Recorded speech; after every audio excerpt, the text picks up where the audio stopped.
now we want to summarize, we're just going to summarize model the way now. So in the course, we asked that question, if a new leader walks into the room and they announce to you that they're your leader, they're going to be your new leader, what are the first questions you want to know? And typically it's, who are you, right? And what are you going to do? What's your vision and who are you? And the who are you part is the model the way part typically. It's the what do you stand for? What are your principles? It's the are you going to walk your talk? Can I trust you? It's are you going to be willing to be honest with me even when it's tough? Are you going to tell me the truth? Because the last guy, he didn't tell us the truth. He asked us to do things that we didn't want to do, that he wouldn't do himself. So the process of modeling the way is like a check and balance on yourself as a leader. It's so how do you create that check and balance? The first step is actually to decide what it is, what are the principles that you do stand for. The second step is once you've decided that is to actually publicly speak them. And you may again meet with cynicism. So people go, what? You've been on a course and you're stating these principles. You know, it sounds like a coursified kind of thing to do. Well, it's important for you to be able to explain the reason why I'm stating them is because I want to be held accountable to them. I want to create an environment of trust. And I want to actually also stand for something as a human being that's finer than just targets or getting as much leave as I can or as much salary as I can.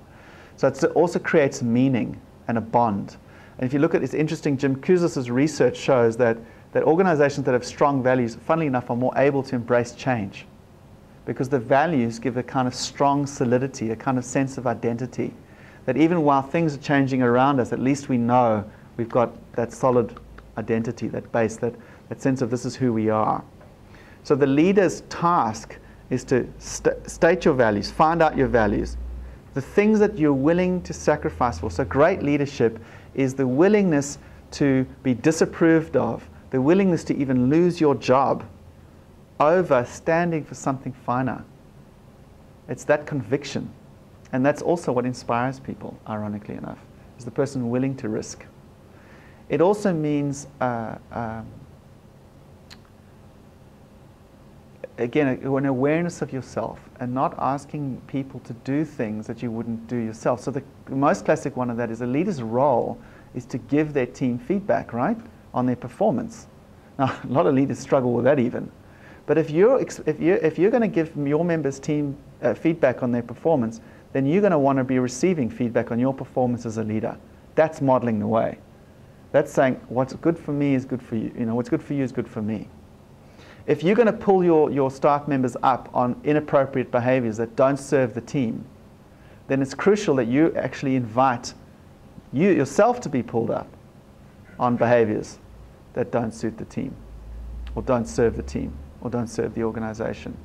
And that you've got enough humility in you to actually look when you are pulled up on it, instead of just constantly defending and denying and projecting and blaming.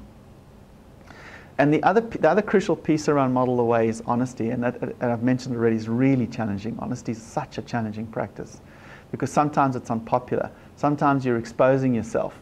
You know, you're going to be ashamed to speak about certain things. But the thing about modeling the way in good leadership is the willingness to be open and vulnerable. It's to kind of reverse the tough image of, you know, I can do no wrong and I've got no fears and it'll all be okay.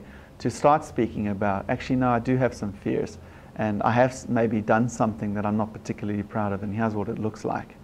And when you're doing that as a leader, you're actually giving permission for your team members to be honest too. But if you don't model honesty, it's impossible for your team members. It's near impossible unless they're super, super strong to also model honesty. Have you probably been in environments like that, right?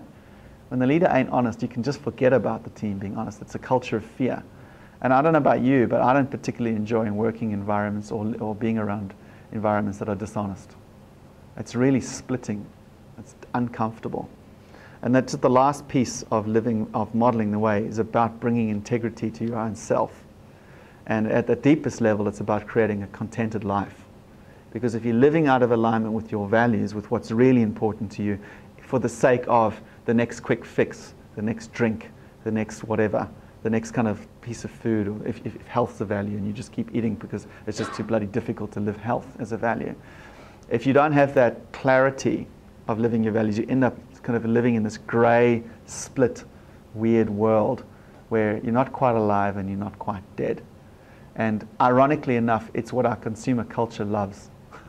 We want people who are willing to be brainwashed into taking and consuming the next thing because they're really not clear on their values. They're really not clear. They can't make clear decisions on their intrinsic values. They just kind of get led around by sheep. And sheep don't make good leaders. So that is a crucial step. The first step, people want to trust their leaders. How do you establish trust?